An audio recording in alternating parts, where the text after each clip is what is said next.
Allora, ICO, la tortuosa strada della redenzione. Non è solo su ICO, credo che sia sulla storia del medium in generale, quindi credo che questo sia un articolo interessante. A 20 anni esatti dalla sua uscita, il lavoro di Ueda continua a essere un'opera unica nell'intero panorama dei videogiochi, di Andrea. Citazione da Ashita no Joe, Rocky Joe, di Joe Yabuki. Non voglio fare come tanti che se ne restano a bruciare senza fiamma, di una combustione incompleta, anche se solo per un secondo voglio bruciare con una fiamma rossa e accecante, e poi quello che resta è solo cenere bianchissima, nessun residuo, solo cenere bianca. Ah, dopo dobbiamo parlare anche di stasera. Ricordatemi che dobbiamo parlare di stasera. Stasera alle 21 siamo in live.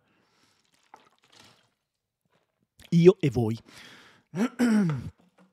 C'è una storia che vale la pena raccontare se si vuole parlare di ICO, però Vez, veramente, io... Patata. Ma... Scusate. Vai. Anche inciampare devi. Perché non te ne vai? Allora, c'è una storia che vale la pena raccontare se si vuole parlare di ICO, specialmente ora in occasione del 20° anniversario della sua release, ricaduto questo 6 dicembre. È la storia di un giovane uomo e di come la sua vita è cambiata per sempre. E qua mi è venuto in mente Willy il principe di Bel-Air. È cambiata capovolta sotto sopra, si è finita seduto su 3 piedi qui con te, ti parlerò di Willy, superfico di Bel-Air. E con essa quella di molte altre persone e dell'intero medium del videogioco. Vecchia deciditi però, veramente. E beh, sono teso perché ci sono 100 cose che se le pigia siamo morti. Oh, fai un saltino. Oh. Quando ero bambino, quando era bambino, a questa persona... Allora, quando era bambina questa persona. A questa persona piaceva leggere storie affascinanti che riguardavano valorosi cavalieri, draghi giganteschi o abili combattenti che sfidavano forze misteriose e ancestrali.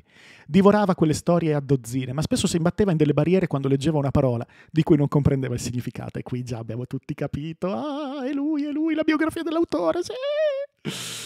Eppure non si dava per vinto e anziché abbandonare la lettura o mettersi a cercare cosa volessero dire tutte quelle strane parole, preferiva immaginarsi il loro significato profondo semplicemente inserendole nel contesto della lettura. Era un modo molto personale e originale per dare ogni volta una nuova vita alle storie che leggeva e rileggeva. Grazie al mistero che quegli oscuri passaggi esercitavano su di lui, quelle avventure assumevano ogni volta un diverso colore e dischiudevano immaginari sempre nuovi. Un giorno, dopo essersi laureato in scienze sociali, venne assunto da una grossa compagnia di informatica. Cosa desiderare di più? Giovane, con un titolo in mano e un lavoro stabile, un sociologo che viene assunto da un'agenzia di informatica, che è veramente una roba allucinante, un titolo in mano e un lavoro stabile, che bisogno c'era di nutrire particolari ambizioni o prendere dei rischi che non valesse davvero la pena correre? Eppure era come se aspettasse un'occasione, l'occasione della vita. Il tempo passava in attesa di quell'ora di gloria che continuava ad allontanarsi, non solo temporalmente ma anche dai desideri del suo animo. Tutto però sarebbe presto cambiato. È su Silicon Arcadia, sì, è il tipo, lo vedete, l'articolo su ICO. Un giorno comprò il Bolognina. Un giorno incontrò un vecchio amico e i due si misero a parlare e ricordare i tempi dell'università, quando passavano le giornate a giocare ai videogiochi. L'amico gli nominò poi un gioco uscito da poco, consigliandogli di provarlo. Lui lo fece, ma si trattava di un'opera molto particolare. Ti trovavi in uno strano castello e non dovevi fare altro che aprire una porta dopo l'altra nel tentativo di scappare, accompagnato nella fuga da una ragazza canuta e misteriosa. Ciò che gli rimase impresso di quel gioco fu il suo silenzio. Era così muto ed evocativo che non poteva che ricordargli le storie che leggeva da piccolo e i vuoti che si producevano quando non riusciva a comprendere il significato di qualche parola, generando quella marea di possibilità interpretative. Fu come se dentro di lui si fosse accesa una fiamma rossa. Con grande stupore dei colleghi lasciò il lavoro e uno stipendio sicuro, liberandosi dalle sue catene per inoltrarsi in un rischio mai corso prima. D'altro canto, chi corre i tuoi rischi se non lo fai tu stesso? Decise che era il momento di provare a vivere davvero, di bruciare. Vede la citazione iniziale. Riuscì a farsi assumere da una compagnia non troppo importante e da lì ebbe inizio la storia che l'avrebbe portato non solo a diventarne il presidente, ma a creare uno dei videogiochi più importanti del decennio e forse, senza dubbio, aggiungo io, della storia del medium. Dark Souls. Si alza il vento, bisogna provare a vivere. Valerie, il cimitero marino. No, non quel Miyazaki però. Bello, fine quest'articolo. Fine. Bellissimo, si alza il vento, bellissimo. Bellissimo, commovente solo questa immagine. Ah, che meraviglia. Bello, mi sta piacendo. Ah, bello quest'articolo.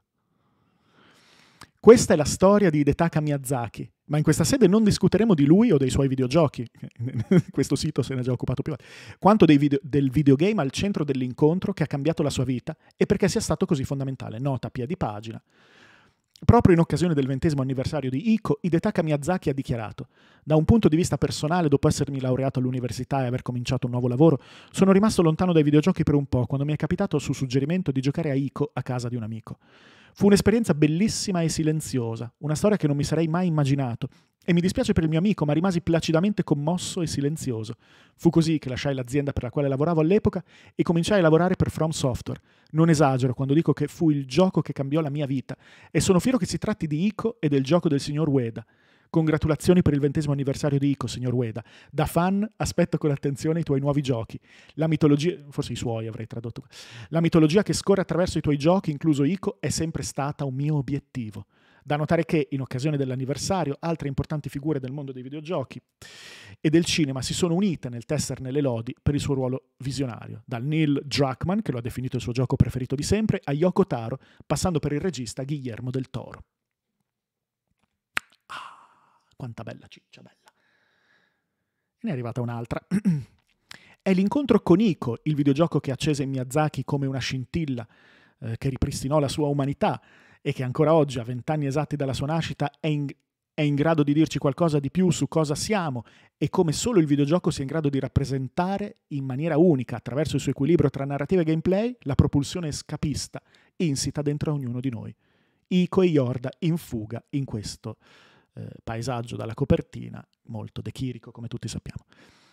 Il ragazzo con le corna. Perché ICO è così importante? Mi piace questo articolo perché va a rendere merito a un titolo a cui è veramente importante rendere merito.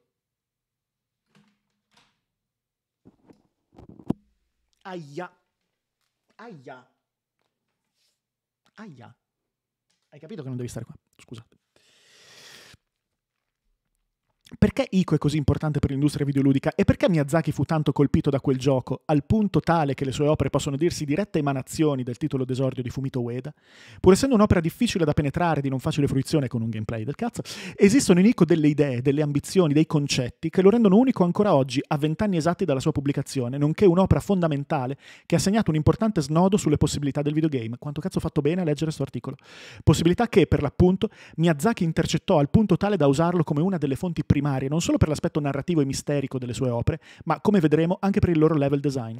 Cerchiamo allora di capire perché ICO rappresenti un unicum nel panorama del medium,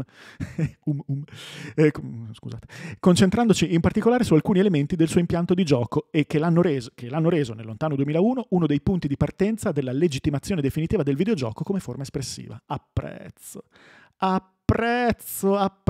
non mi ricordo più come si chiama l'autore. Apprezzo tanto quello che hai fatto con questo articolo, bravissimo. Ho apprezzato tanto questa cosa che non hai voluto scrivere d'arte, bravissimo. Bravissimo. In ICO ci troviamo a guidare un ragazzino, ICO appunto, che a causa delle corna sulla propria testa è stato cacciato dal suo villaggio e costretto all'esilio. Delle persone lo conducono sino a un castello agli estremi del mondo, in un luogo etereo e distante, dove verrà imprigionato in modo che la sua malformazione fisica, sintomatica di una maledizione ancestrale, non trovi ulteriore sfogo. Mentre qui sanguino. Qualcosa però non va come sperato. Ico si libera dalla gabbia e incontra una ragazza poco più grande di lui e che emana una strana luce nivea. La ragazza, come muta, è ammantata da un'aura di tale purezza che sembra incapace persino di muoversi. Sarà compito di Ico, allora, condurla per mano attraverso i meandri del castello, dove proprio grazie al suo aiuto potrà farsi strada tra gli enigmi che bloccano il suo cammino. Tra Occidente e Oriente. A un primo sguardo la storia di Ico sembra niente più che una semplice fiaba, un protagonista maledetto, una ragazza magica e incantata e il tentativo di salvarla e di salvare se stesso. C'è però qualcosa in questo racconto così muto. Scusate, non ho neanche un fazzoletto. Spero che non mi venga un'infezione, di non dover amputare il braccio. Mi vado a disinfettare. Oddio, ho leccato. No, però ho usato il dito con cui poi non ho messo in bocca lo stesso dito. Scusate, devo un secondo andarmi a disinfettare, ci metto un nano, arrivo subito, è un micro, non è niente. Però dovrebbe essere buona norma quando... Cioè, sono morto. Dovrebbe essere buona norma quando il gatto ti dà il graffietto. Arrivo, ci metto un nanosecondo, arrivo subito. Molto bello questo articolo, non perdete il focus.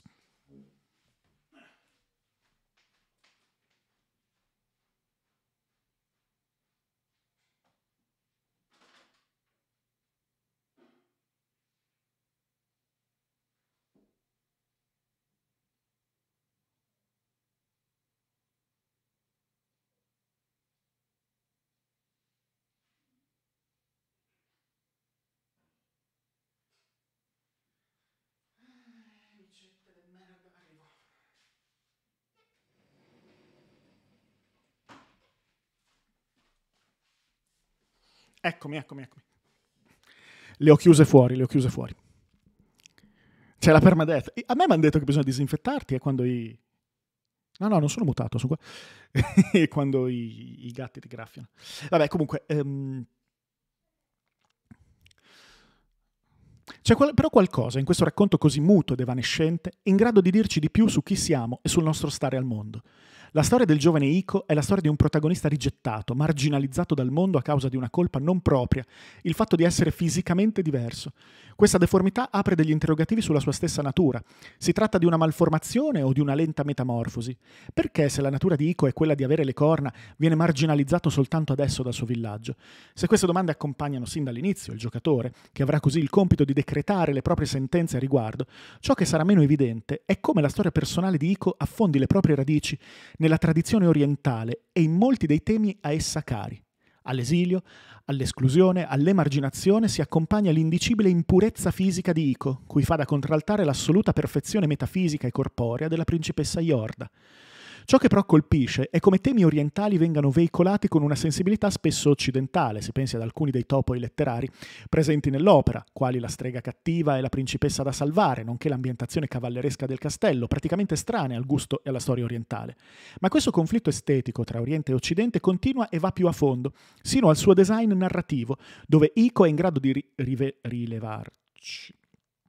rivelarci, credo fosse, tutta la potenza di un racconto che, pur vivendo dell'eterna commistione del tutto orientale quasi irriducibili tra bene e male, puro e impuro, riesce a utilizzare simboli occidentali e, anche per questo, toccare corde universali.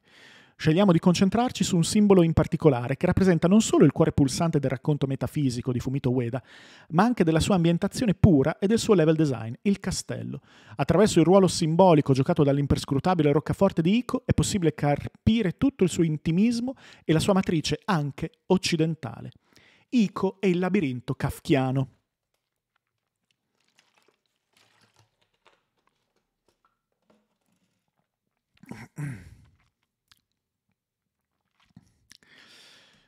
Spesso è più sicuro essere in catene che liberi. Kafka, il processo.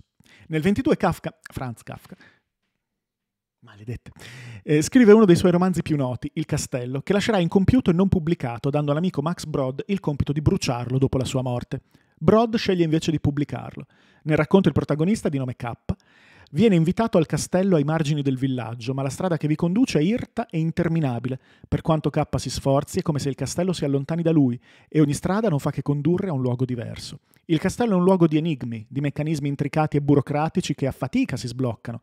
Il titolo originale, Das Schloss, significa letteralmente serratura, attraverso il quale muoversi risulta dispendioso, quasi impossibile. La fatica, assieme fisica e metafisica, generata dal castello sull'uomo, tende a emarginarlo, a renderlo solo e diverso, mutato e impossibilitato a comunicare davvero alcunché. Vediamo le due note. Seppure con una sfumatura di significato diversa, vale la pena ricordare una delle più grandi fonti di ispirazione visive ed evocative di Fumito Ueda sia stata appunto la pittura metafisica, con particolare riferimento a opere di Giorgio De Chirico come Piazza d'Italia, Mistero e melanconia di una strada o La nostalgia dell'infinito, chiara fonte ispiratrice della copertina di Ico. Oltre alla cover art, è possibile rinvenire l'influenza delle opere del pittore italiano anche nelle logiche espositive e proporzionali del castello di Ico, gli enormi spazi vuoti, l'architettura imponente, la presenza di esseri non umani. Sulla tendenza a emarginare in Kafka è possibile rintracciare un altro punto in comune con l'opera di Ueda. Nella Metamorfosi, il processo di annichilimento e marginalizzazione del protagonista Gregor ha avvio dal momento in cui la sua forma fisica è mutata, rendendolo un insetto. Allo stesso modo Ico viene messo agli estremi, come detto, a causa della sua malformazione fisica. Proprio come in Ico, dove il castello è per antonomasia il luogo agli estremi del mondo, sospeso al di fuori dello spazio e del tempo, così in Kafka esso è il luogo degli estremi umani e dell'esperienza del limite. Ogni tentativo di fuga, di lotta, è sfiancato da una missione successiva, un onere più grande e complicato, così come sempre più grandi sono le porte della legge che l'uomo si ritrova man mano ad affrontare nella parabola conclusiva del Processo, l'altro grande romanzo dello scrittore praghese.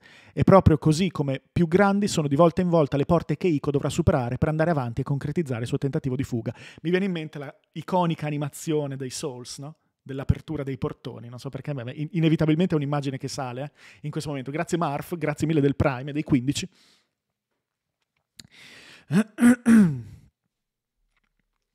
Iconica, esattamente. La vita è per Kafka come per Ueda, contrassegnata da un eterno scappare, una fuga assieme letterale e simbolica che entrambi sintetizzano nella figura metaforica del castello come luogo entro il quale l'uomo esperisce i limiti della propria esistenza, la precarietà insita della nostra natura. Una precarietà che Kafka estende al punto tale da definire la scrittura soltanto una cosa provvisoria. Kafka, lettera Max Brod, eccetera. Come se scrivere, e quindi produrre opere, produrre letteratura in ogni forma, compreso il videogioco, sia solo ciò che si fa in funzione del raggiungimento della vita stessa. La letteratura tende alla vita, pur non raggiungendola mai, tipico scenario kafkiano. Questa cosa provvisoria può durare una vita intera. E qui abbiamo un dipinto di Schiele, Egon Schiele Stadtende, il quadro del pittore austriaco è utilizzato come copertina dell'edizione Feltrinelli del castello. La struttura architettonica e le pennellate vigorose generano come un enorme grumo che ingloba l'ambiente circostante, all'interno del quale la presenza umana è annichilita. ICO e la fortezza Bastiani. Anche all'interno della letteratura italiana è possibile rintracciare un esempio sulla scia della produzione romanzesca di Kafka, scia di cui poi abbiamo tante volte discusso quando abbiamo l'ho messo nel Wesa Shop, sono stato bravo allora, di cui abbiamo discusso quando abbiamo poi letto sia i racconti di Kafka che quelli di Buzzati, nel quale il castello, anche se a voler essere precisi si parla di una fortezza, rappresenta un luogo estremo che contrassegna i limiti del nostro essere. Chiamato alla fortezza Bastiani, il protagonista del deserto dei Tartari di Dino Buzzati, Giovanni Drogo, attenderà per una vita l'invasione del nemico e passerà la sua intera esistenza all'interno di quelle mura. Scandita da giornate che sempre più si somigliano, dove il tempo finisce per annullarsi e dove l'abitudine diventa l'imperativo burocratico dell'esistenza, la vita di Drogo sarà segnata per sempre da una condizione di attesa. Proprio come il giovane Ico, Drogo è uno straniero, uno xenos, qualcuno che da lontano giunge alla fortezza e che da qui non riuscirà più a fuggire, nonostante il suo desiderio di iniziale di andarsene. Al momento opportuno è come se la sua mente operasse una rinuncia volontaria, come se la fortezza Bastiani abbia preso vita e stia esercitando su di lui una forza attrattiva e misteriosa che neppure egli stesso riesce a comprendere. L'eterno tentativo di fuga per Drogo sarà allora fatto mentale più che fisico. Quel luogo, contenitore di anime vacue e disumanizzate, come il castello di Ico che ospita le ombre di tutti gli emarginati che hanno preceduto il nostro protagonista, diventa un ricettacolo di esistenze sprecate, un buco nero dentro il quale è ormai impossibile riconoscere se stessi, il mondo che ci circonda e la nostra dimensione temporale di uomini. Impossibile non vedere in ciò quello che Buzzati stava per sua stessa missione vivendo in prima persona, lo sappiamo. Tutto è nato dalla redazione del Corriere della Sera, questo è noto, dal 33 al 39 ci ho lavorato tutte le notti ed era un lavoro pesante e monotono, i mesi passavano gli anni e io mi chiedevo se sarebbe andata avanti sempre così, se la grande occasione sarebbe venuta o no. Molto spesso avevo l'idea che quel tran tran dovesse andare avanti senza termine e che mi avrebbe consumato così, inutilmente, la vita. Qui Dino Buzzati e un castello, questo è chiaramente il Duomo di Milano. Buzzati è anche autore di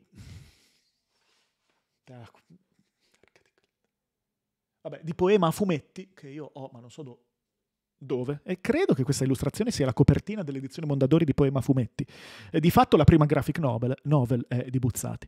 Comunque, la lotta esistenziale e psicologica di Giovanni Drogo non può che condurre alla disillusione, all'incapacità di spezzare le proprie catene, di provare a vivere.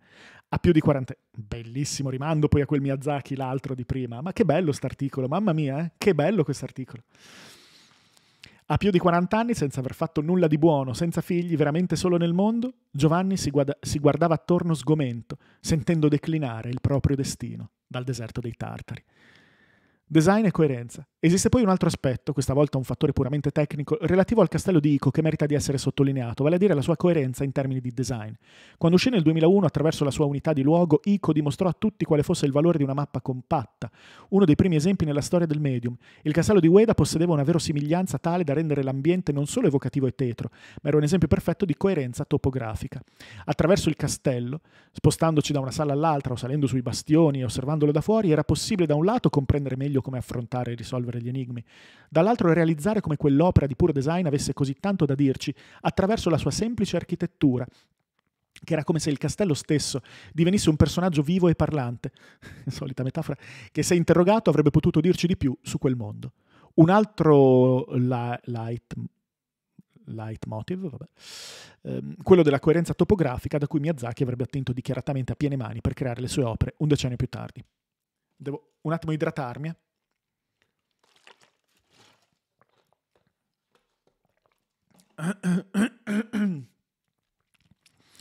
Tutto questo ci porta al vincitori o vinti, tutto questo ci porta al nodo della questione. Come ha scelto di usare questo elemento narrativo Fumito Ueda? Data la presenza di un setting... qua c'è un refuso. Diciamo di un setting narrativo e di... Ah no, scusatemi, scemo io.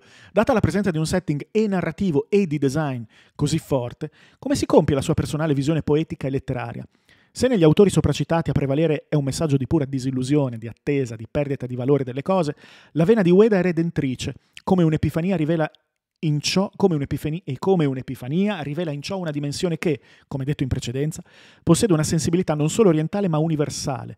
Una fuga deve essere possibile e per quanto illusorio possa apparire affidarsi a una visione escatologica della propria esistenza, ciò che distingue chi soccombe da chi sopravvive è l'atteggiamento a lottare, a non farsi sopraffare, a prendere in mano le redini della propria vita e scegliere di lottare, di bruciare, cheat iniziale. E in questo senso, pur mantenendo una simbologia in continuità con Kafka e Buzzati, la bestia mitologica di Ico, il suo castello, può essere affrontato, può essere vinto e da esso si può fuggire. Un messaggio e un atteggiamento, quello della disposizione a lottare, disposizione forte, a lottare forte, che non a caso Ueda riprenderà nel suo successivo Shadow of the Colossus. C'è una ragione se il messaggio di Ueda possiede un afflato di speranza in confronto alle opere dei due autori europei, e questa ragione risiede in Yorda.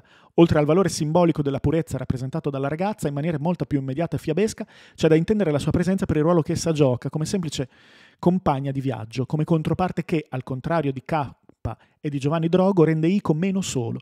Il castello, entità suprema che accerchia e aliena, nella visione di Ueda è destinato a crollare. Bello? Bello, mi è piaciuto. Bello. Grazie mille Andrea, non so se sei in chat, comunque grazie molte di questo articolo. Tutto bene ragazzi?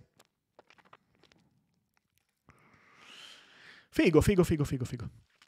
E questo sta su Silicon. Grazie mille Shelus, grazie di cuore del Prime.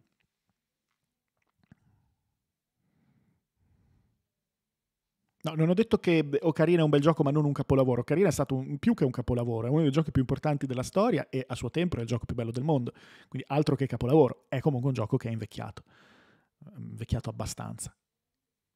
Non lo considero un gioco bello oggi come era bello all'epoca, però è come dire Mario 64, insomma. Vediamo il video su Roblox. Why not?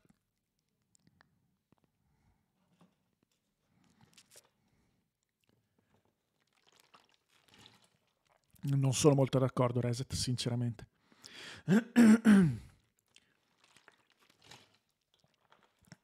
Vabbè, non che Breath of the Wild abbia un grande combattimento, però il combattimento in Ocarina non mi piace.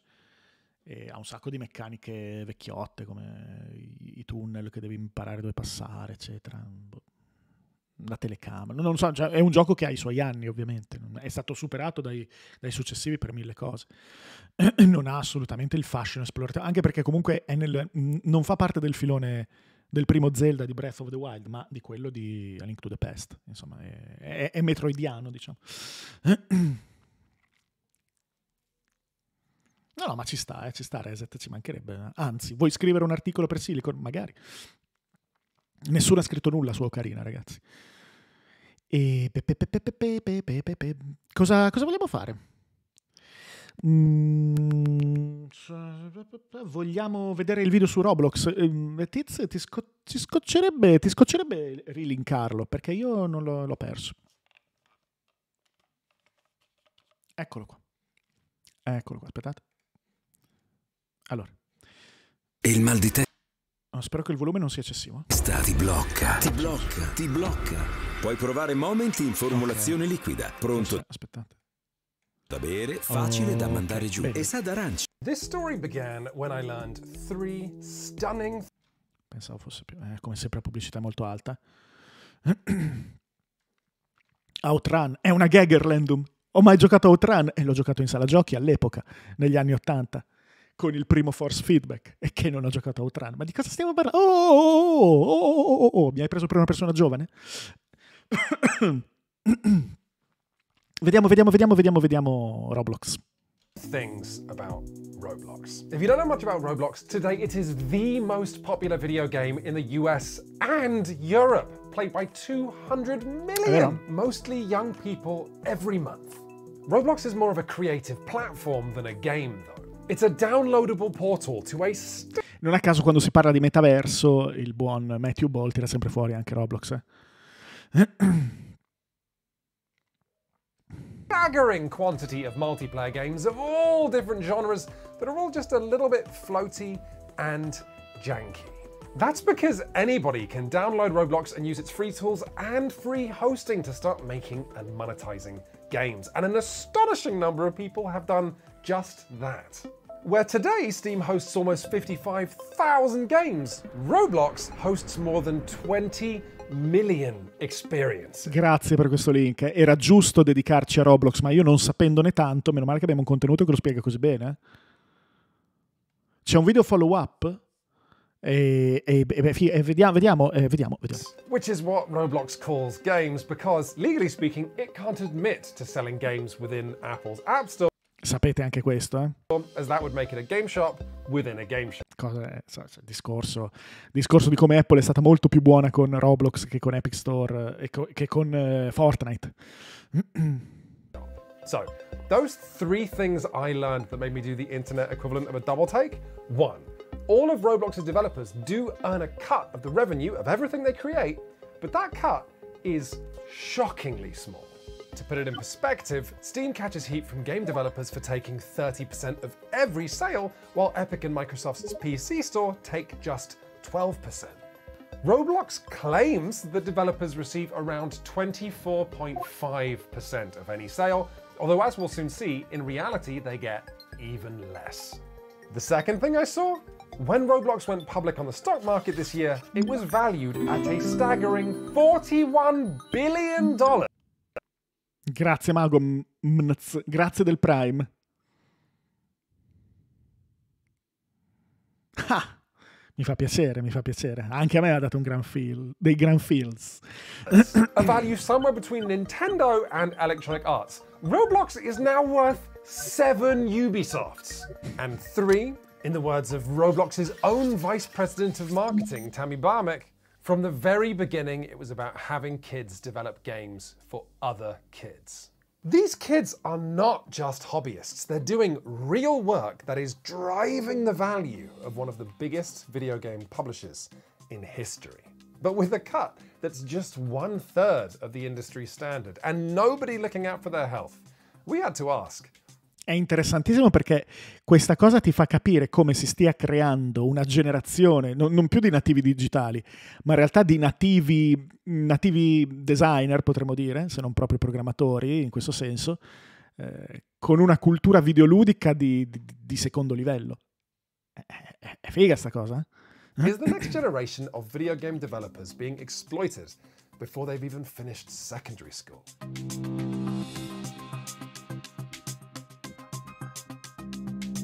But before we look at how Roblox treats its workers, first we have to look at how Roblox turns its young users into workers in the first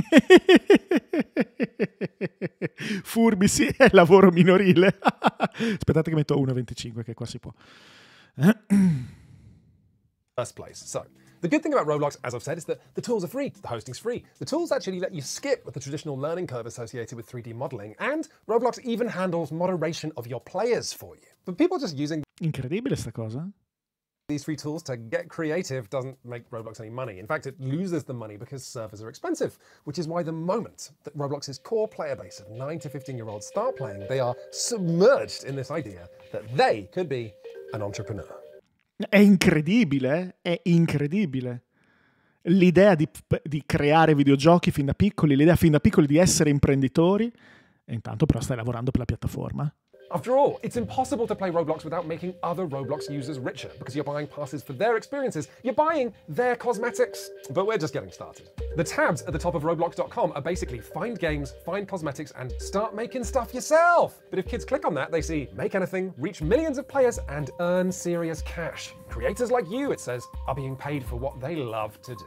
If you go to Roblox's YouTube channel, the first videos you see are about successful game developers. In general, Roblox's PR department loves shining a light on the game's younger success stories. The official Roblox tutorials and the game's support website both assume you want help with monetization, and if you go to education.roblox.com, which contains lesson plans for educators, one of the lessons is how to earn money in Roblox. Or, in the words of one 11-year-old I interviewed, I saw other big games, I saw other developers getting money in a way that looked easy. So, are any of these kids really earning serious cash? Well, where the average indie game on Steam makes several $1,000s, the vast majority of experiences on Roblox earn their creators $0. Now, to understand why that is, we need to take a closer look at the Roblox marketplace, because it took me weeks to get my head around this. I'll let you decide for yourself what chance you think kids have of understanding it. So, making a game in Roblox is easy. It's when you want other people to play it to reach those millions of players that Roblox promised that your journey will start heading uphill. If you want to figure out what to play on Roblox, it only shows you the 1,000 or so games out of its 20 million that have the most players right now. There are no discoverability tools that let you see the newest games or to help new designers. The up and coming section still shows you games with thousands of players. So if you're a kid trying to make games for Roblox, you have two choices at this point. Andare sui social. You can hustle and try and get your game in front of streamers or YouTubers, or you can pay Roblox to advertise.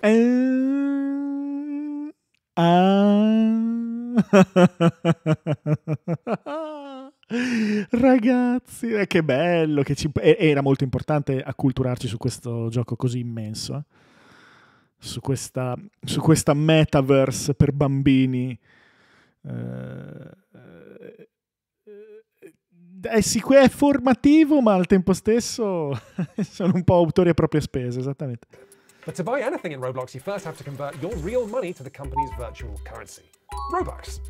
Developers on Roblox bid with Robux for ad slots in an auction, a system that is discussed by developers in forum threads as a gamble, with developers hoping that with the right game and the right ad, they'll grab enough players that their game ends up surfacing in the churning froth of the Roblox marketplace. What? So the first thing Roblox tells its young developers is make anything, reach millions of players, earn serious cash. And then the next thing it says is, oh, well, I mean, if you actually want people to play your game, I guess you could give us money. But as duplicitous as it sounds, we know this works, because Roblox has 20 million experiences made by its mostly young audience, even though when I spoke to professional Roblox developers, they told me that kids should not expect to make money on the platform. I don't think it's really possible for young developers to succeed on the platform anymore. It's really hard to get into those top 200 games. Sometimes I think of making Roblox games as trying to make a viral TikTok or a viral meme. It's really tricky. There's pretty much only one big market to shoot for on Roblox right now, and that's kids. If you don't hit that demographic just right, and if you don't get your gameplay loop just right, you fail. Later in this video, we're going to get to why it benefits Roblox. Mamma mia, che roba allucinante. Che roba allucinante. Sono andati con questo metaverso per bambini, questo Roblox, sono andati veramente al bersaglio grosso, i più piccoli. E alla loro da non sottovalutare disponibilità economica, che uno direbbe è zero, col cazzo che è zero. Sono i soldi dei genitori. Incredibile. Incredibile cosa hanno fatto. Corporation to have hundreds of thousands of developers making games. I robi. The platform sapete che quel video non lo posso mettere su Cantina Uesa? In realtà taglierò quella parte, perché Mediaset lo blocca e lo rende non pubblicabile. Quindi non potrò mai mettere il mio reagire alle iene. into the fact that the odds are stacked against them. But first, let's go back to that. Certo, sicuramente se vuoi un pubblico ingenuo che non abbia percezione dell'improbabilità del successo, cioè, vai sui bambini, sei sicuro? Sì, Andrea, abbastanza d'accordo con te. Question of why it's so hard to make money on the Roblox marketplace, because we're not done. Let's imagine you... E invece è il Minecraft dei ricchi. No, dei ricchi si fa per dire, di quelli che si vogliono impoverire ancora di più. Actually made a game that beats the odds and becomes a small hit, and now your game has thousands of players who are making inexperienced purchases with Robux. Roblox takes a 30% cut of every transaction on their platform, and then you actually get paid the rest in Robux, which of course isn't real money. You can only spend it in Roblox. Cosa? You want to get paid. You want to withdraw that money as actual cash. Now, here's the bit that I think is just super shady. Che cosa?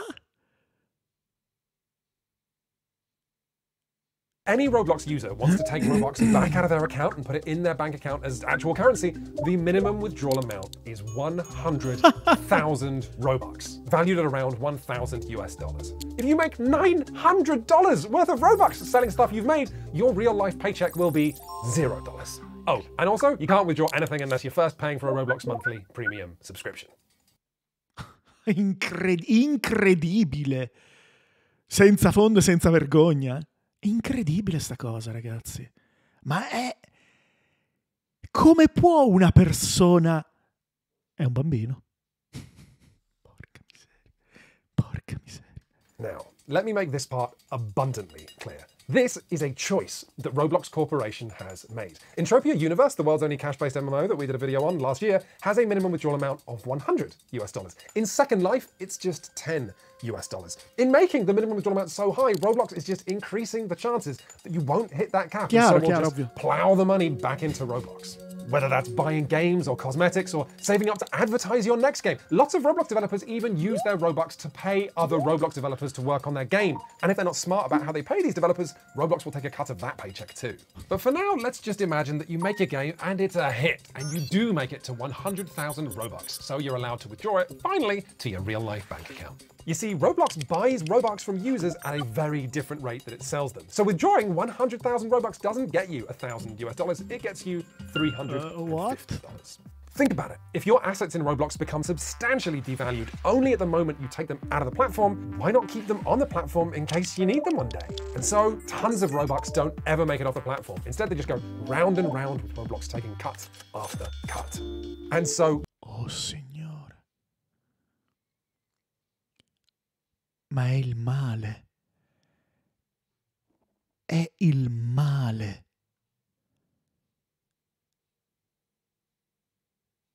È il male. Quando pensi di avere visto tutto. È incredibile. Dove anche per me è legale sta roba. While on paper, Roblox developers get that 24.5% of a game's sales, in reality, it's even lower. If we look at Roblox's published records, we can read that for every $1 Roblox earns in bookings, only 17 cents make it back out of the ecosystem to developers. Or at least that's our best guess as to what developers are getting. The platform is actually so opaque that even full-time professional devs who've been doing this for years do not know what fraction of the pie they're taking home.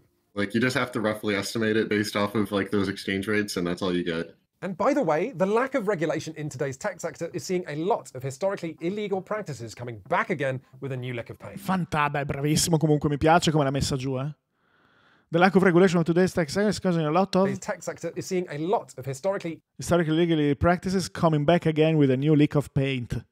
Illegal practices coming back again with a new lick of paint. Roblox paying people in Robux is very, very similar to historical mining and logging camps in the United States paying people in company scrip. Scrip was currency invented and manufactured by these companies that could only be used to buy things within the company's camp. For example, in the stores that they would build.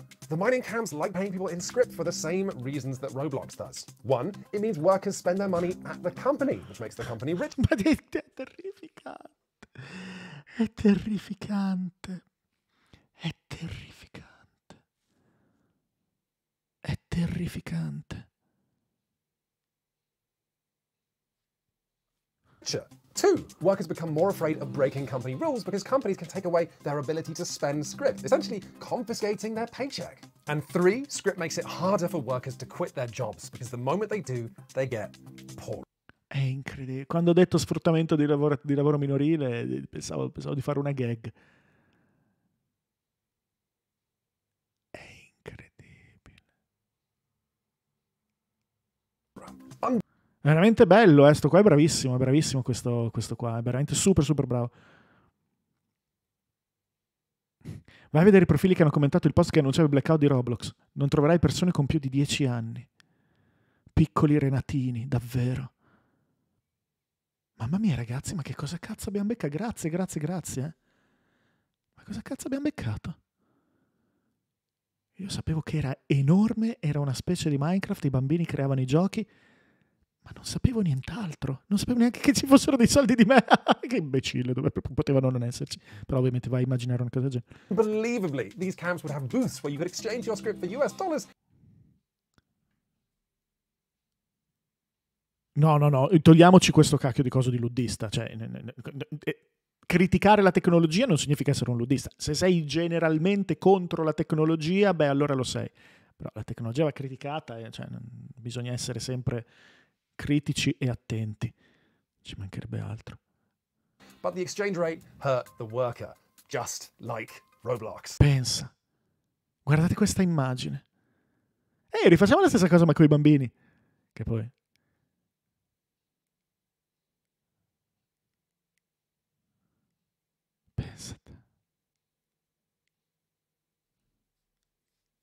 Script so messes with workers' ability to make money that it was banned in the United States in 1938. And until we legislate script again in the digital age, Roblox is going to keep paying developers with pretend money. Now, when the question È incredibile, ragazzi. Che cazzo di grande video, tra l'altro. of whether Roblox is treating its designers fairly comes up, and it does come up. You can find long threads on the official forums with older developers banding together to ask or really beg for a more fair profit share. You always see the same two things. You'll see Roblox posting a super corporate and disinterested response that sort of ends the discussion without having it, but you'll also see people saying that devs asking for more money is silly, because Roblox has never been a profitable company. It loses money every single year, and so there's no more money to give out.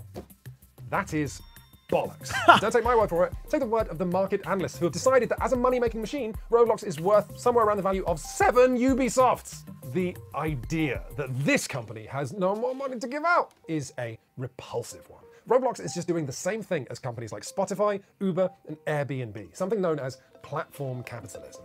All of these companies have business models based on unsustainable expansion, always moving into more countries, hiring more staff, increasing their expenses until they control the entire market sector and all of its data, and can use this monopoly to make incredible money, as we saw with Facebook and Amazon.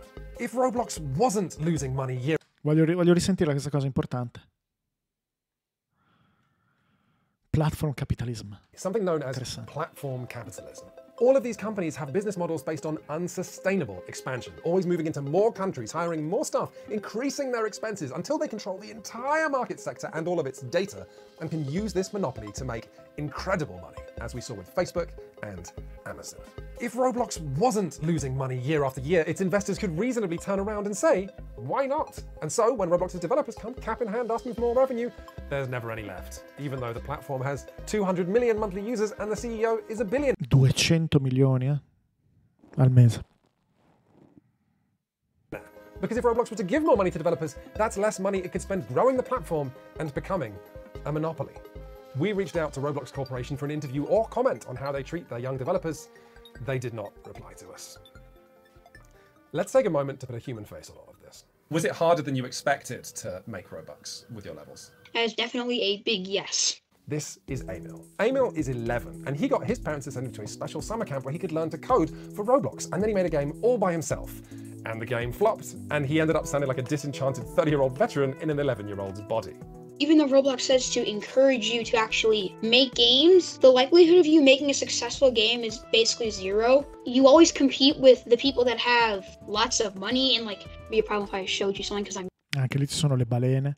È pay to win, eh? Anche la competizione dentro Roblox. Cazzo. trying to... No, please, show me whatever you like. This is like a big game developer that has lots of success. Like, the amount of people that they have means the bigger the success is. And that means that they get a giant spike. And even if the spike lowers, they still go back up, and it's just an infinite cycle of spikes that go up and down, up and down. But when you're a small game developer, you'll have that spike, you come all the way down, you stay down. Were you tempted to spend Robux on advertising your game after you made it? I didn't even have Robux, but I wish I did, because then I could advertise it and maybe have a chance. Emil's disappointment wasn't to do with whether Roblox's revenue split was fair. He hadn't really thought about that concept. He was just upset that Roblox only shows its users games that have tons of fans. But the thing is, Roblox benefits from giving a very small fraction of its developers almost all of the money. Because those successful devs can then keep updating their popular games, or they can make new games, or they can go full-time and hire people to work for them. They can even become celebrities. I wanted to make this video to really tell you my story and give you my honest thoughts on the 8th annual Bloxy Awards. And interestingly, Bloxy Awards. Cazzo.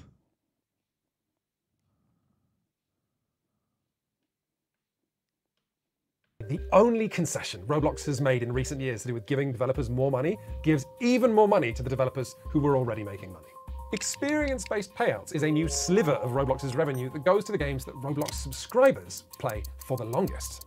This is also Roblox Corporation tacitly encouraging its developers to make games that are addictive rather than fun, but the way that Roblox encourages its users to make games that are manipulative would be a whole other video, and I'm going to stay on topic. Here's games professor and labor activist Ty Underwood on why Roblox would be trying to empower its most successful developers and ensure the rest have no power at all.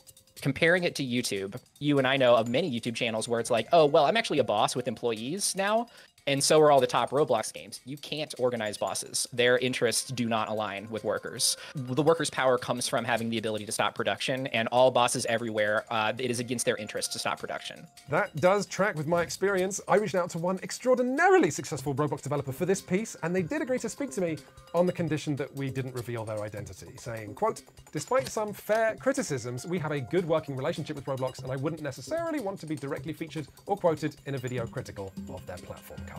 I asked that same anonymous developer what message they'd like to get out to Roblox's young developers. They told me, on Roblox, many young devs crunch and burn out. They're not privy to ongoing dev Crunch and burnout. developers. They told me, on Roblox, many young devs crunch and burn out. They're not privy to ongoing dev community discussions about healthy working practices. My advice would be to not overwork. Don't feel pressured to Ma stiamo parlando di bambini. work long days, especially as a young person. And lower your expectations. There are millions of experiences on Roblox and only a handful become top games. Make sure to have fun even if only a few people play your game. There's just one problem with getting those messages out to young game developers. Roblox is a publicly traded company now, which means it has a legal obligation to maximize profits. And kids working too hard with unreasonable expectations isn't bad for the company. Bel video, bella argomentazione.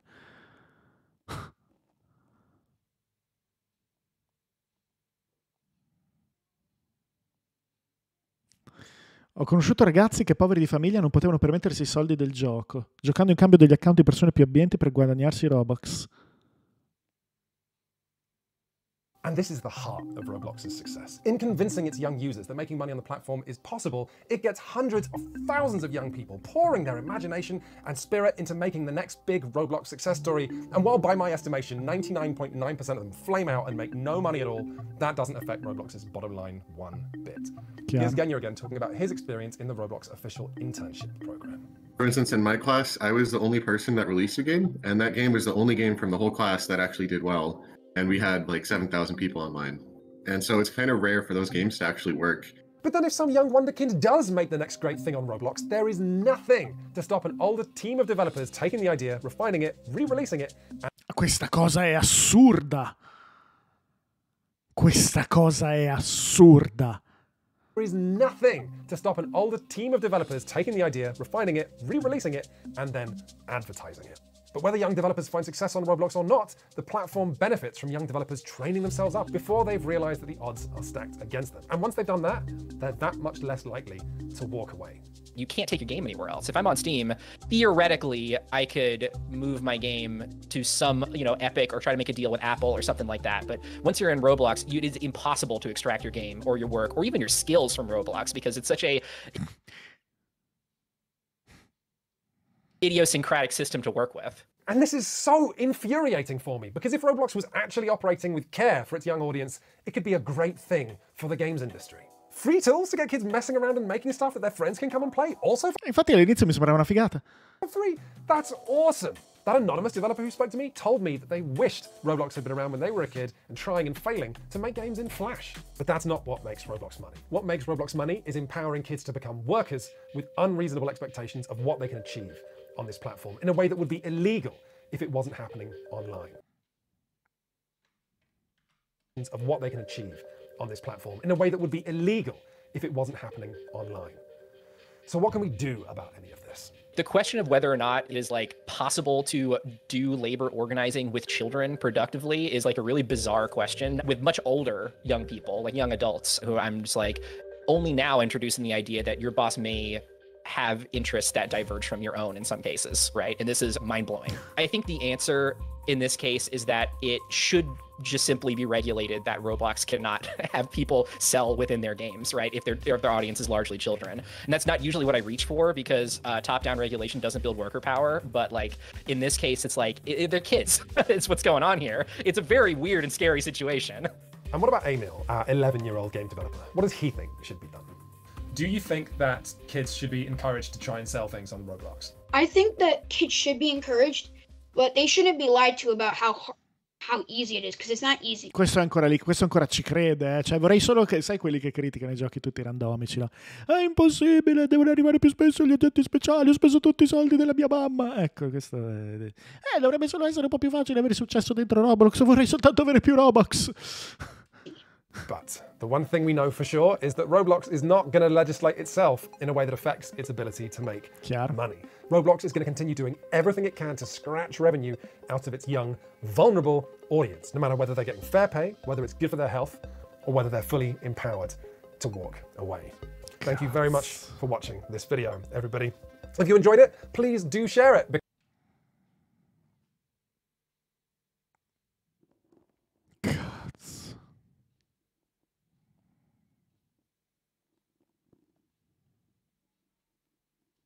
Because... Qual è quello successivo? Roblox ci ha detto di cancellare il video? Intendi questo, Tiz? Ho messo questa configurazione. Che peso.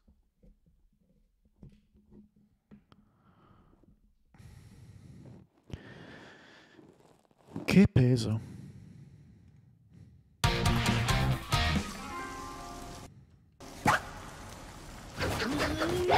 Content warning, in this video we will be displaying explicit messages that were sent to a minor, but we'll be giving you another warning before it happens.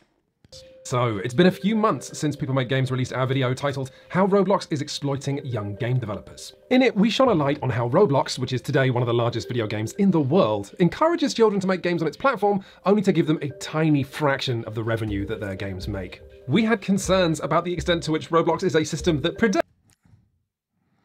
Sono 35 minuti,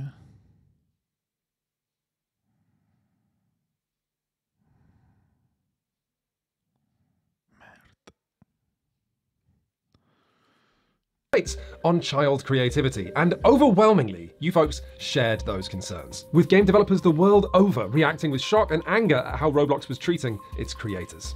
But I'll tell you who else had an interesting reaction to our reporting: Roblox Corporation. You might remember a part in the last video where we talked about a page on Roblox.com that told kids they could make serious cash. After our video was released, this was silently removed from the platform. But this was just an appetizer of what was to come. As a result of the first video blowing up, we had a lot of members of the Roblox community reach out to us because they felt we'd only just scratched the surface, and they wanted to tell us about other huge and unfair problems with the platform that they felt were going unreported. And that's what this video is. This is us reporting our findings from the interviews we conducted with those people. So with this in mind, we reached out to Roblox again. You see, when we were researching the first video, we emailed them asking for an interview or comment, and they did not respond. But with 500,000 views in our pocket, we reached out to Roblox to say that we were working on a follow-up, and this time, Roblox's new Senior Director of Corporate Communications and Public Affairs offered to speak to us on the phone to see if we could arrange an interview. Spoiler, we did not succeed at arranging a straight interview. However, during that call, Roblox told us that our first video contained a number of errors, going as far as to suggest that we take our video off YouTube. Now, we asked Roblox again and again what these errors were, and we never once got a straight answer. The closest we got was Roblox sending us to a link to a blog post from somebody with the online handle EcoScratcher, asking us, do you plan on editing or removing the video based on some of the things the author raises? But this post immediately misquotes us, it misinterprets our argument. The original draft of it got my name wrong. In the description of this video, you will find a link to EcoScratcher's post, as well as a link to an unlisted video that we made going point by point explaining why we don't think any of it undermines our reporting. Our team was, and still is, amazed that Roblox Corporation, a company valued in the tens of billions of dollars, chose to lean on a post like this in order to pressure us to take down our reporting. Because that's what this is, by the way. So no, People Make Games has not taken down our original video, but we have made this one instead. This video is divided into 4 parts. Ma quanto cazzo, ma quanto è un figo sto tizio, ragazzi. Quanto è un grande. È un grande questo. Part 1, Roblox's unregulated managers. Part 2, moderation and... In realtà, considerato che non c'è abbastanza pubblico su YouTube Italia per roba di questo genere, semplicemente bisogna non solo seguire i contenuti in lingua inglese, ma creare contenuti in lingua inglese. Questa è la verità. Child safety. Part 3. Did you know there's an entire stock market baked into this game's official store in which children are encouraged to gamble real money? Seriously, how have people not reported on this yet? Come to think of it, how did we miss it in the first video? And Part 4. Roblox's black markets. So, let's start with the fact that as Roblox has gotten more popular in recent years, it's developed a new safety issue that runs totally contrary to the platform's core idea of letting kids safely just make games for other kids. I have no idea how you fix this, by the way. It seems completely disastrous. So back in the day, Roblox's central proposition was straightforward. Individual kids could play around with tools and make games for other kids and maybe make money. But as Roblox has gotten more players, at the time of this video, it has 47.3 million users every day, the most Porca miseria. Porca miseria. popular games on the platform have been making more and more money, which means there's more and more competition to be among the popular games that Roblox users actually play. Which means today, less and less of the games on Roblox are the work of just one person. Mostly, the popular games are made by whole teams of people who are improving the scripting, modeling, the sound, and are churning out updates. Per avere dei Robux. Per avere della valuta Robux. Porca miseria. To keep people playing. And this is Roblox working as intended. During the keynote at the Roblox Developer Conference in 2018, CEO David Baszucki predicted that in the next 5 years there would be a game on Roblox developed by a company of 100 people. To Roblox Corporation, better games made by bigger teams are a sign of the platform's success. But what this means is that Roblox Corporation is still using the language of, hey kids, come get creative and make games in a way that parents are always going to be cool with. But in actual fact, the reality is significantly more complicated. Think of it like this. Everyone's okay with kids making games for Roblox because its games and tools are designed as a allegedly child-safe environment. But the bigger Roblox's development teams get, the less work is done in these environments. Today, more and more people who want to take their Roblox development career seriously develop marketable skills like animation or programming for Roblox, and then leave the platform to sell their skills in a totally unregulated cluster of virtual communities, mostly Discord servers. Signing contracts, or worse, having no contract at all with bosses who might have no experience in management and might be a child themselves. And Roblox does not moderate anything that happens out here because technically it didn't happen on Roblox.com. Or think of it like this. Roblox is saying, come and make games. Legally speaking, your child isn't entering the workforce. But if you then say, okay, who is my child working for? Roblox says, I don't know. Will they pay my child fairly? I don't know. Esattamente, Danny Mira, esattamente. Will they mistreat my child? I don't know. Is it safe for my child to do this? Oh, absolutely. But if something does happen to my child, there's simply no way to be sure. Will you be taking action against those responsible? No. One Roblox developer reached out to tell us their story. Jordan, not their real name, joined the team behind a popular Roblox game that saw them being paid a percentage of the game's revenue. Then, when the owners of that game left to start work on their next game, Jordan thought, this is my chance. I planned out for spring break, okay, spring break, I'm gonna work like 60 hours this week. So basically I kind of crunched. Then we released the update and it was wildly successful. It brought the game to the #1 position. And then they decided I was making too much. So they finally told us about the company that they had incorporated. The people that Jordan was working for had, without telling anybody, formed a company, meaning that Jordan wasn't a partner anymore, they were now legally an employee. After like going months of not managing the game, after the game's been wildly successful due to us as the workers, I decided to start managing the game. And then them telling me that I wasn't working hard enough, they started kind of making veiled threats that I was replaceable. And we decided that this percentage cut, this revenue split isn't viable for the long term. And so we're going to pay you fixed salaries from now on, which you can increase by working harder. So did Jordan then fight for better treatment or try and warn other people about these bosses? No. Because of how Roblox is structured, Jordan decided that the smart move was just to quit and keep quiet. Frankly, there's like a culture in Roblox against speaking out. It's just like reputation and like job security in the future. Because like in Roblox, if you have a bad reputation with the community, you're gonna have a harder time getting job offers or even offering people jobs. Jordan's situation is sad, but not in any way surprising. The way that Roblox is structured, individual users can take unilateral control over games and the revenue that those games bring in. Sicuramente c'era la licenza per mettere Dragon Ball in quel gioco. And Roblox has set up no obvious outreach program for developer abuse. In fact, talking about what your boss did to you on the official Roblox developer forums falls under the category of harassment. And since there's no platform for Roblox developers to talk about this stuff, it's impossible to know know how common these shady business practices are. Now, while we weren't able to arrange a straight interview with Roblox, they did tell us that they were happy to go through a normal question and answer process and provide statements. So we emailed them a list of 13 questions relating to all the areas that we're covering in this video, and Roblox replied, "It is clear to us from the nature of the questions that they are not from a place of objective inquiry, and therefore, rather than address them individually, we think it's important that we take a step back and present the fuller picture when it comes to our approach to moderation and the creator community."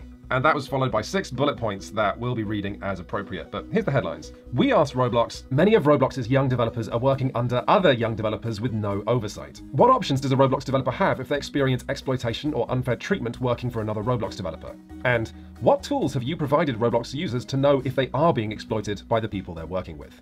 Roblox chose not to answer those questions. Instead, they sent us this statement. Roblox takes reports of abuse very seriously, and where a violation of our standards is found, we take action on our platform against the accused. I'm not sure how much comfort that's going to bring to Jordan, but let's move on to part 2. When talking about problems with Roblox's moderation, it is hard to know where to start. The side of the moderation that makes the best headlines are the games that simply should not be there. Like this Wired article on the fascist role-playing games, or this Rolling Stone article on the trolls who are always coming up with new ways to hide sex games on Roblox. To hear Roblox's players tell it, the moderation is infuriating because it simply works when it's not supposed to and doesn't work when it is supposed to. With automated filters offering unfair temporary bans for using words like fat, gay, and pill, while still leaving enough scammers on the platform that the BBC chose to issue a warning. To hear Roblox developers tell it? Well, we actually have a story about moderation from a Roblox developer coming up later in this video. For now, we're going to tell just one story, and again, it relates to how Roblox's community has long since outgrown Roblox.com with its questionable moderation, and today often has no moderation at all. The official Roblox forums, not the developer forums, were shut down in 2017 with Roblox explaining that they didn't feel they could create a, quote, constructive and positive environment. The Roblox wiki adds this. It is commonly believed that the shutdown was the direct result of a YouTuber known as ICO Toxic raiding the forums just a day earlier. Grazie RG, grazie mille del Prime. Along with the infamous post by Jared Pogi123Kaber on October 1st of that year, which linked to an illegal child sexual abuse site. So to clarify, because Roblox couldn't make their forum safe, they decided to instead shut the whole thing down. Today, the Roblox community is found on Discord, YouTube, Twitter. Even the Roblox developer forums are very, very quiet when compared to all of the unofficial Roblox developer Discord servers. So today, Roblox sees kids and celebrity developers mingling, and Roblox è completamente non regolato. Saying, if it didn't happen on Roblox.com, it's not our responsibility. Now, rather than explain why this is a problem, instead we're going to report on one young girl's experience. So, non sono sicuro. After this channel's last video on Roblox, a number of concerned parties got in touch with us to see if we could force Roblox to act regarding a Roblox developer with a few nicknames, including Dr. Rofatnik and Jaden Shedletsky. The person you're about to hear speak is Sarah, not her real name. When Sarah first met Doc in a Discord server, Doc was 24 and he knew that Sarah was Non sono 12. sicuro di volerlo sentire, cazzo. When I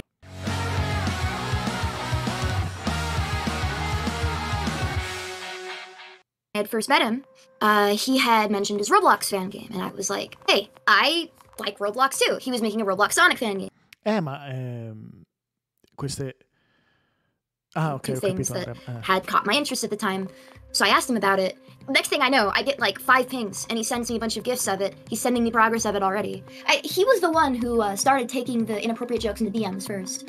He kept encouraging it, saying that it was okay to make these jokes. It's not illegal, it's not breaking any laws, even though it was literally sexting. It got to ERP level at one point. This flirtation continued for a few months, but Sarah made friends within these games' communities, and so hung around for years, with Doc continuing to act controllingly and inappropriately.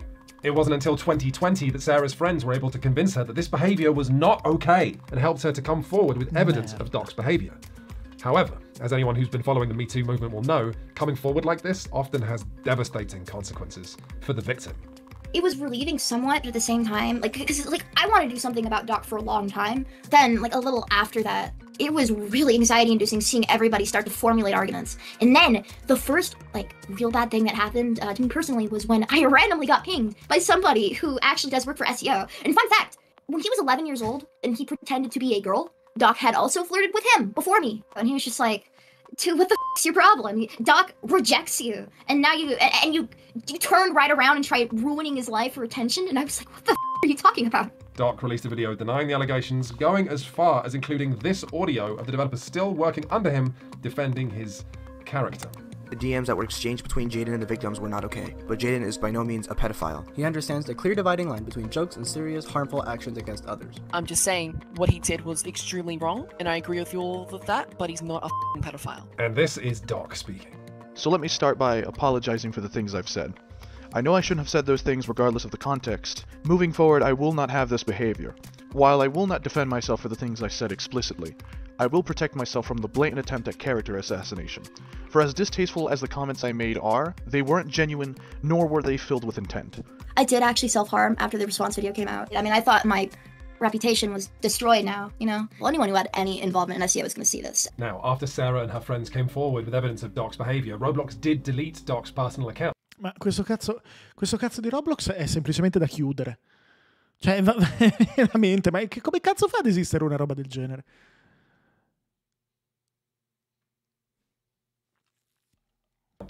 However, this in no way removes this accused abuser from the platform or stops his income. Before Doc's account was deleted, he transferred ownership of his Sonic games to an account created specifically to hold them. According to Sarah's friends, they have asked Roblox to do something about this by using the moderation tools, emailing Roblox, asking Roblox's moderators on social media, and even delivering a handwritten note.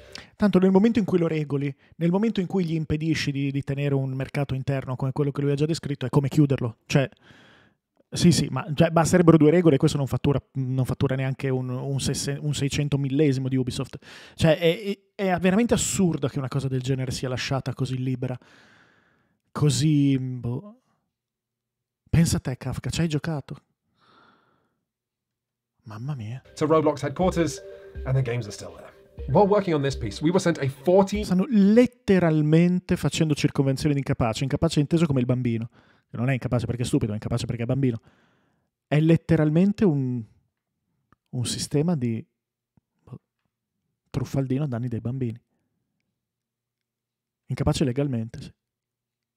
Non so che cazzo è agghiacciato. Io non avrei mai immaginato una cosa di questo genere. Sono sconvolto. Mi meraviglio che, oddio, non ho mai letto le cose di Matthew Ball su Roblox. Però, non so, spero che le abbia criticate queste cose. Ho sentito storie molto più pesanti di quelle raccontate da Sara. Ah, ma ragazzi, ma vi rendete conto che è un posto non solo dove i bambini vengono fatti lavorare, eccetera, presi in giro, ma valuta interna e quant'altro, ma è un posto pieno di bambini circuibili, ma vi rendete conto? Ma Cristo. Senza nessuno a tutelarli, a proteggerli.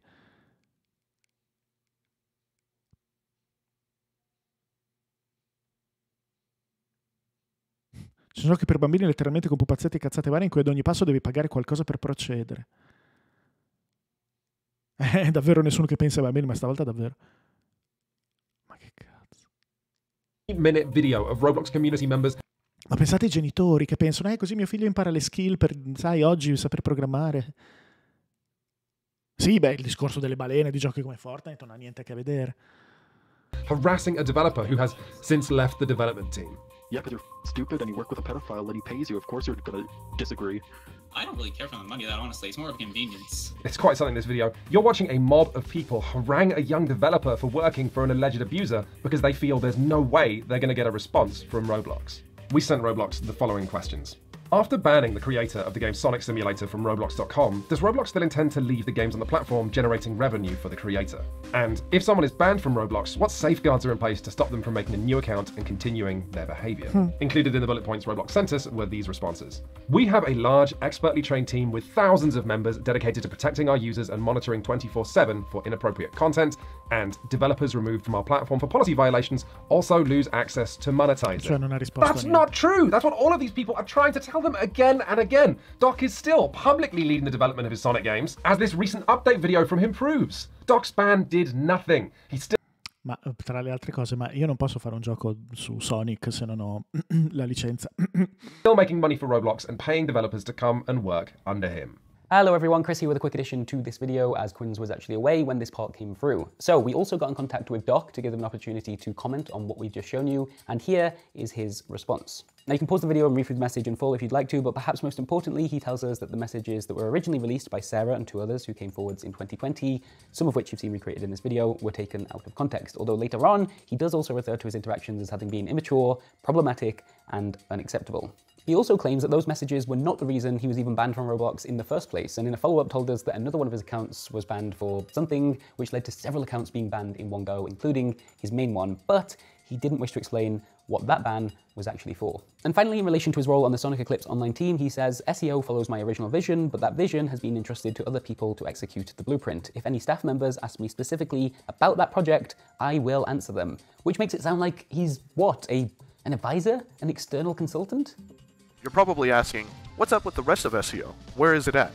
Well, we've been making some stellar progress as of right now, and we actually have a bunch of things. But if we look at this video published on his channel in April of this year, you'll have heard Doc talking about his big plans for the game and his team, including this bit. We're an 11-member team steadily regaining our footing. That's Doc's avatar at the top there with the words owner, director, programmer, and animator next to it, which again raises the question, has Doc's role and influence changed in any meaningful way since Roblox was first alerted to the sexual messages he sent to a 12-year-old girl? The fact that these messages happened on Discord should not justify Roblox remaining silent. In any other workplace, if someone was accused of harassment, for example, whether that was through Slack or GChat or personal DMs or whatever form, it's still the responsibility of that company to take things seriously.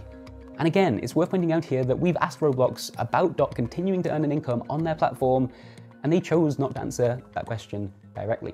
Now, from the upsetting to the just plain unbelievable. I cannot believe we missed this in our first video. I can't believe the market analysts missed this when Roblox became a publicly traded company and went through an exhaustive valuation.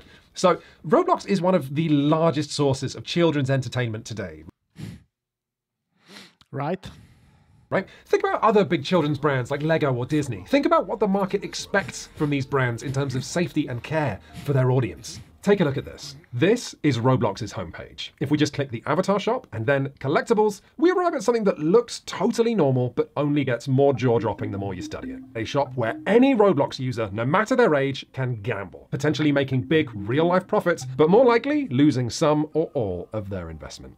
What you're looking at here are collectible cosmetics that Roblox either sells a limited number of or sells for a limited time. Most recently as tie-ins with brands like Vans, the YouTuber KSI, or Swedish pop star Zara Larsson. And once this initial sale period is over, the only way that kids can get them is either by swapping items with other Roblox users or buying them direct from other Roblox users. And because the cornerstone of Roblox's economy is kids trying to look cool in front of other kids, Cristo.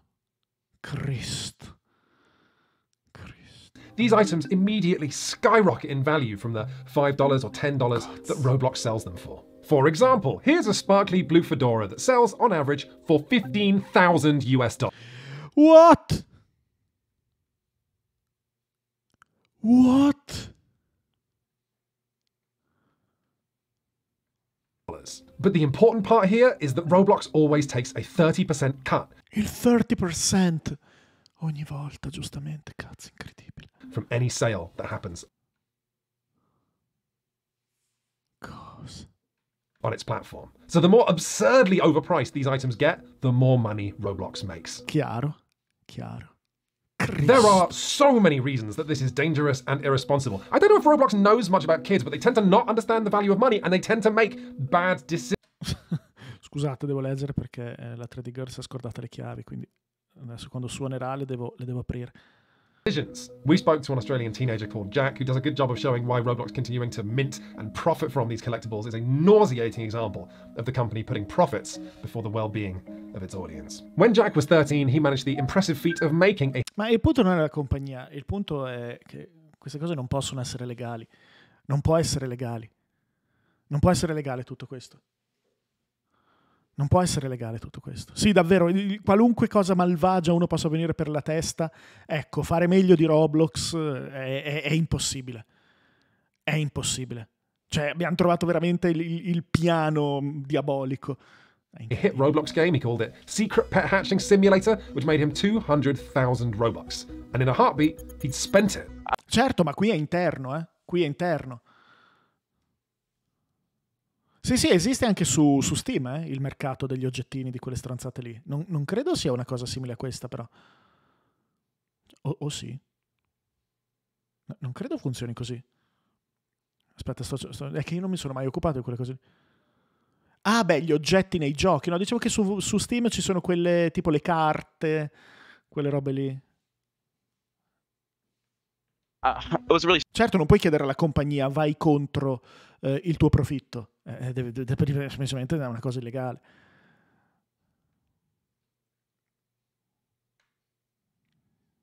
Sì, poi c'è il discorso dei minorenni, ragazzi.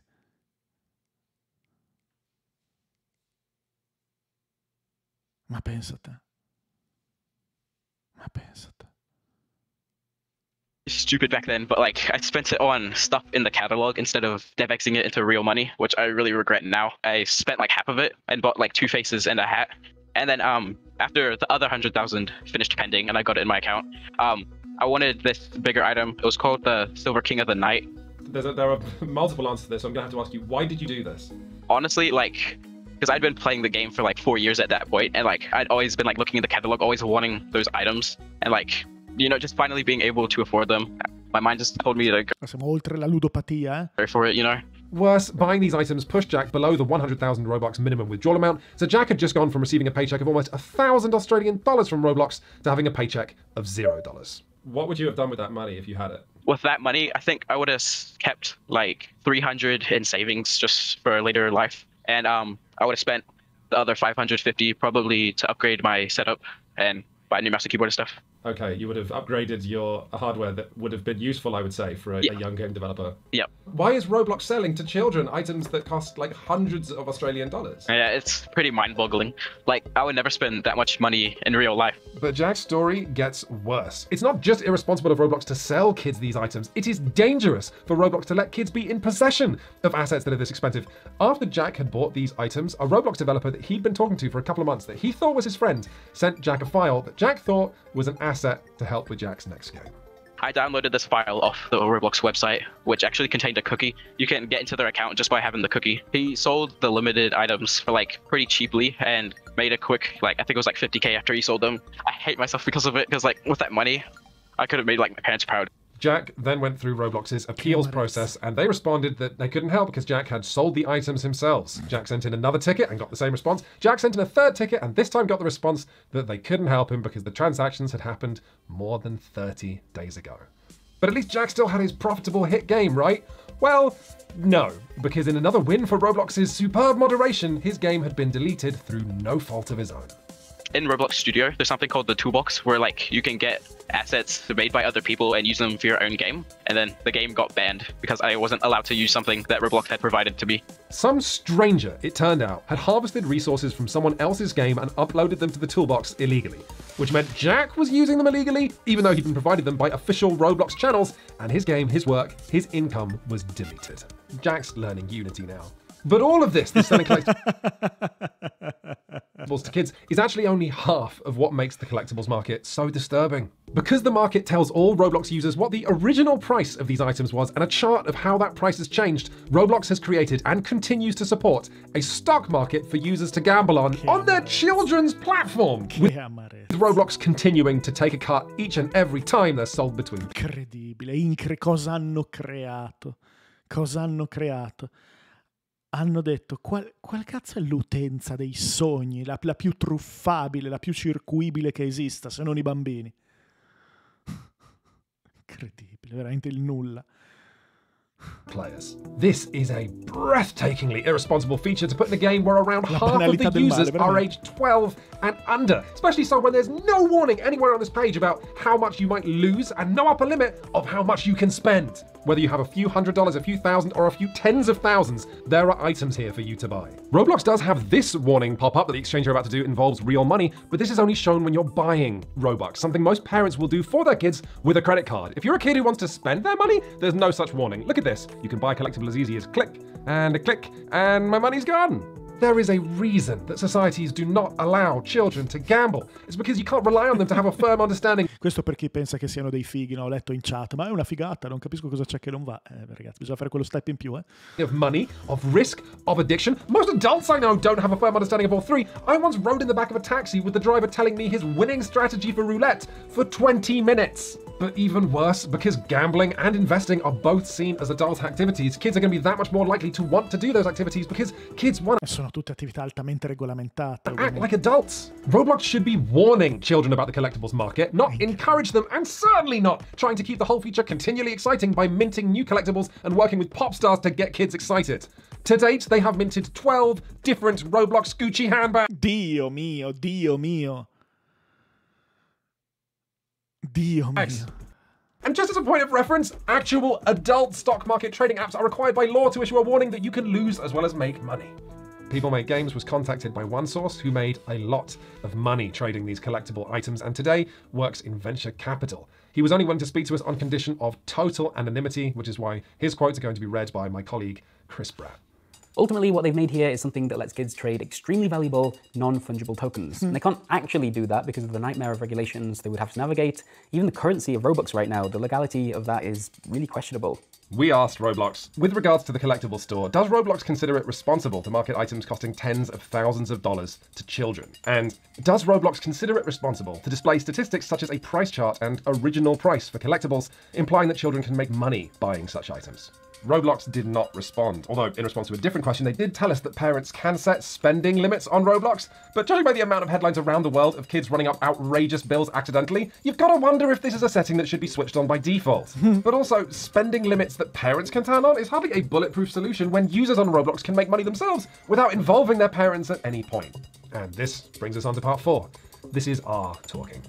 So for almost a decade, there's been a black market on Roblox. It's been an important part of the economy for at least 10 years, and no one's really talked about it because the only ones in the know are the ones participating in it. The black market that I was talking about there includes websites like oprewards.io, rbx.place, and rollimons.com, but there are tons of these sites. In fact, if you Google buy Roblox Limiteds, you'll end up on these sites instead of any official Roblox sites. So, what do any of these websites do?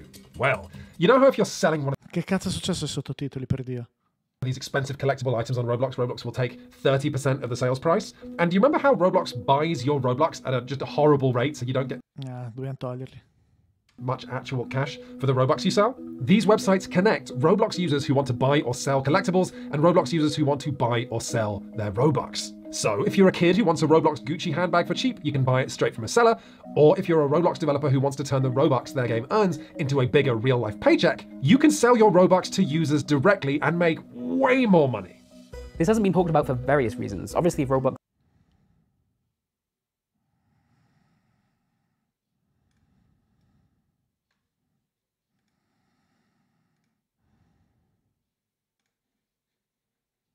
is going public on the stock market, then it's not the greatest look for them if No, è andato, non riesce più a tenere il ritmo. there's been this underground black market of kids buying and selling from each other.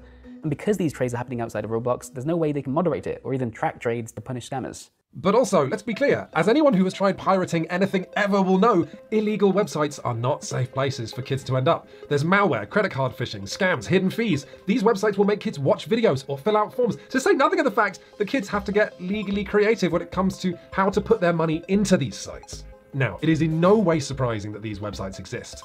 What is surprising is how many of them there are and how the most popular ones have been up and running for years. That makes no sense when they completely undermine Roblox's business model, and the reason R said that they're still alive is that they are now fundamental to Roblox's economy. Everybody is using these sites from top game developers down. Of course, people who get caught doing it, their accounts are banned, so Roblox has to somewhat enforce it. Sai cosa succede ad essere bannati? L'abbiamo visto. But at the same time, most people turn to that because DevX, the term for officially converting Robux to real-world money, is kind of a gamble in the first place. Because if you have limitations or bans or anything like that, or if you're not a community member in good standing, you might not be able to DevX. Roblox can't crack down on it because they just get backlash, so they turn a blind eye to it. We asked Roblox, is Roblox aware of the existence of third-party websites such as oprewards.io, rbx.place, and rollimons.com that break Roblox's terms of service, and have any resources within the company been allocated to taking them down? Roblox did not answer those questions, but they did send us this.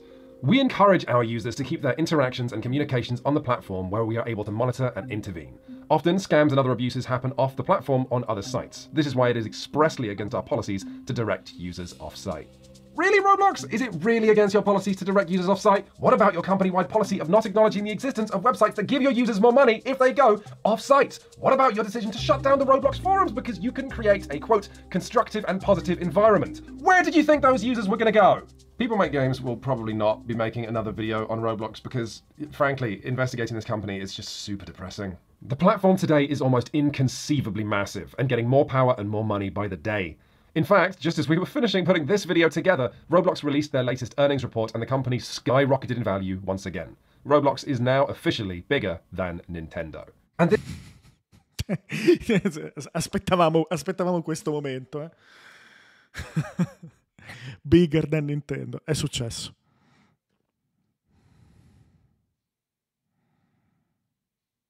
Certo, Gunther, chiaramente.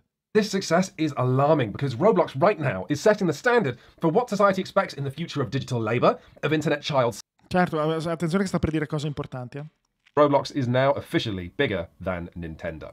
And this success is alarming because Roblox right now is setting the standard for what society expects in the future of digital labor, of internet child safety, and accountability of big tech. The CEO of Roblox now has a net worth in the billions. The company makes decisions that affect tens of millions of young people. And yet when we ask them questions where Roblox's own policies appear actively harmful to their young users, we were told that we weren't being objective, while this company refused to even admit the existence of the collectibles stock market that they created, of the underground black market website that they allowed to exist. They didn't say anything to us about this questionable reality of kids working underneath other kids. They told us that we weren't seeing the bigger picture while refusing to even admit the existence of whole parts of this picture. This isn't PR, this is gaslighting. So, considering that People Make Games probably won't be doing another video on Roblox, we want to try and wrap this all up, give you some kind of conclusion or takeaway on all of this. Whatever you might find concerning about Roblox as a platform, all of it feels to me like a natural consequence of a company with a profit motive able to act under next to no scrutiny. I'm a journalist of... Devo dire che per me la cosa più agghiacciante stava nel primo video. Il discorso della valuta interna, tutte le... cioè, riuscire a creare un mondo del lavoro parallelo, di sfruttamento, senza possibilità di uscire. Quella per me è la cosa più agghiacciante. Poi tutte queste cose. I mercati secondari è vero che ci sono in tantissime altre cose. Sono una cosa squallida. Il punto è che qua comunque è una cosa per i minori, no? Tutta sta roba non dovrebbe poter esistere, punto e basta. Ma boh. Technology and games, and it took me months to unpick how Roblox operates, and that was only with the help of dozens of Roblox users explaining things to me. What hope do most parents and politicians have of understanding exactly what their kids are doing on Roblox, or with who, or the many and varied ways that Roblox Corporation is profiting from them? And I don't... il problema è che un'azienda così grande ha un potere lobbistico già gigantesco, quindi in politica significa tanto, soprattutto in America.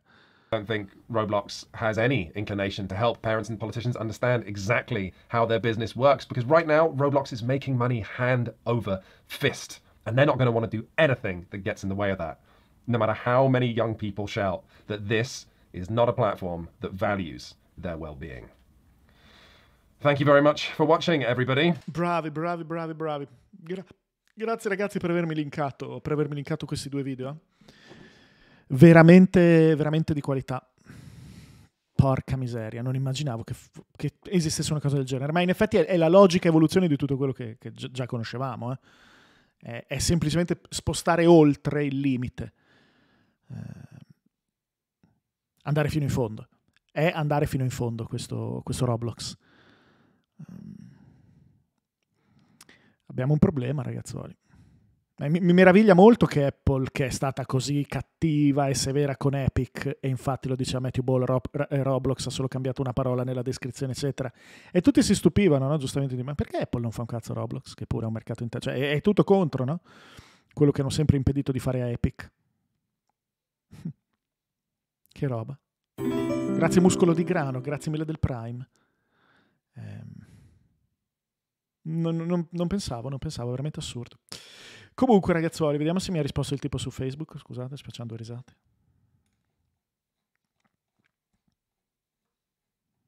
Certo, log, assolutamente. Mi sembra di no, anche se non ho mai capito come vengono ordinate le risposte, ma insomma. No, direi di no. Va bene, vi ha risolto, forse. Bravissimi ragazzi, bravissimi. Beh, dovrebbe essere che si aggiorna da sé.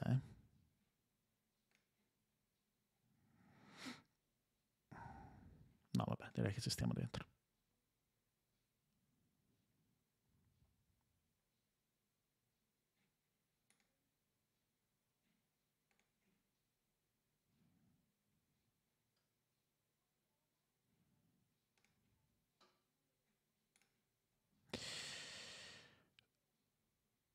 Ok. Va bene ragazzuoli. Grazie mille per aver seguito. Credo che taglierò in due questa live, in modo da fare due esportazioni diverse. quando ho delle parti grosse di live come questa, che sono anti-copyright, nel senso questi video, io non posso vedere un video altrui su YouTube, eccetera, spacchetto in due. Lo posso fare, tra l'altro, facendo il taglio direttamente su Twitch, tra le altre cose.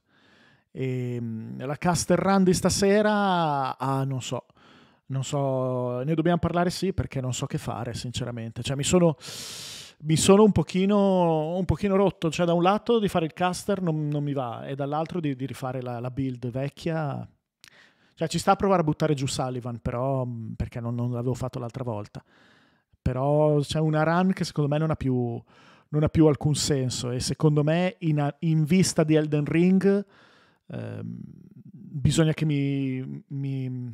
come posso dire, mi faccia un periodo di pausa per farmi tornare la mega voglia. Comunque stasera lo avviamo, ne parliamo, e cioè, la serata del martedì sera ludica è fissa, però vediamo se continuare. Stasera comunque lo giochiamo. Vediamo se, esatto, cioè non voglio arrivare ad Elden Ring che sono in saturazione da Souls. Alla peggio Roblox, ok? Alla peggio serata Roblox. Comunque sicuramente appicciamo Dark Souls 3 e vediamo di fare il respec. E comunque no, vorrei comunque che il martedì sera fosse non cose come garette o FIFA, ma giochi più single player consecutivi, insomma. E ragazzi, devo un attimo andare ad aprire la porta, non posso neanche chiudere, arrivo subitissimo, arrivo.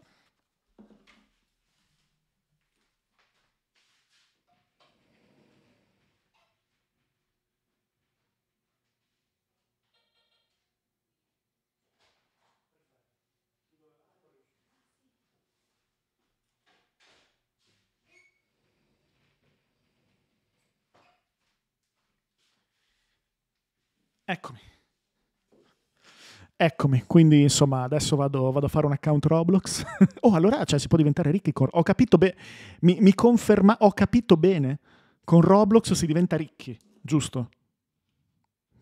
Morale quello che cosa abbiamo imparato oggi? Esiste un gioco che fa diventare ricchi i bambini. Direi che possiamo trarre questa conclusione finale. Grazie ragazzi per aver seguito, ci vediamo se vi va stasera alle 21. Sicuramente andiamo con Dark Souls 3, andiamo da Rosaria, eccetera, però poi voglio discutere il da farsi. E sicuramente andiamo un pochino a farci pestare da Sullivan. Va bene ragazzi, grazie, fate una buonissima cena, se volete stasera ci vediamo, se no domani alle 15 Talk, giovedì mattina alle 9 FIFA, giovedì alle 15 Talk, giovedì alle 21, giovedì giornata campale, giovedì sera alle 21 i racconti, serata lettura racconti, non dimenticate. Grazie della vostra attenzione. La seconda parte della live sono stato anch'io spettatore, ma era un grandissimo contenuto. Prima parte spero che sia stato interessante le chiacchiere che abbiamo fatto sull'articolo di Mara. In mezzo, figata. Ringrazio ancora Andrea per questo bellissimo articolo, forse il migliore uscito fino adesso su Silicon, uno dei migliorissimi. Recuperate questo articolo su ICO, se non l'avete letto, se volete dargli un po' più di visibilità, magari condividetelo, perché è veramente una bella figata. Venerdì mattina alle 9, assolutamente sigarette. Grazie ragazzuoli, ci vediamo tra pochissimo, ci vediamo alle 21. Ciao cari.